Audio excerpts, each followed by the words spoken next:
सरल सीधे व्यक्ति को संसार में कष्ट सहने पड़ते हैं, पर चालाक व्यक्ति संसार में सुख पाता है, सफल हो जाता है। सफल नहीं होता, ये गलत शब्द है। सफल नहीं होगा। अभी कोई चालाकी से सफल हो सकता है। रावण जैसा कोई चालाक पुरुष था, सब विद्याओं का ज्ञाता, परम चालाक था। कालनेमि से बढ़कर कोई चालाक था?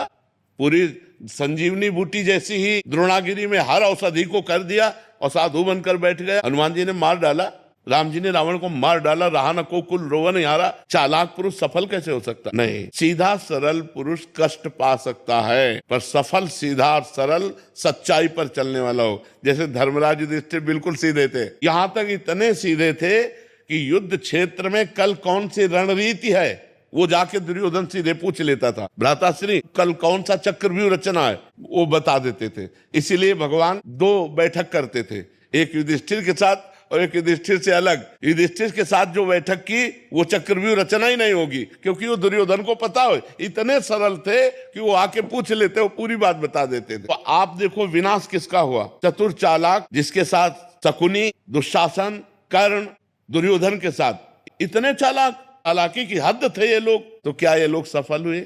नहीं, सफल हुए सीधे साधे युधिष्ठिर जी महाराज। तो चालाक पुरुष तुम्हें सफल होते नजर आएगा, लेकिन सफल नहीं हो सकता। सीधा साधा पुरुष तुम्हें दुख भोगते नजर आएगा, लेकिन वो दुख भोगेगा नहीं, आगे चलकर वही विजय को प्राप्त होगा। थोड़ी यात्रा ऐसी है जिसमें संशय हो सकता है देखकर कि बेईमान, दुष्ट, चालाक, कपटी पुरुष उन्नति को प्राप्त हो रहा है और धर्मात्मा, ईमानदार दुख को प्राप्त हो रहा है। लेकिन परिणाम में जो सही चल रहा है उसका सही परिणाम होगा, और जो गलत चल रहा है उसका गलत परिणाम होगा पक्का।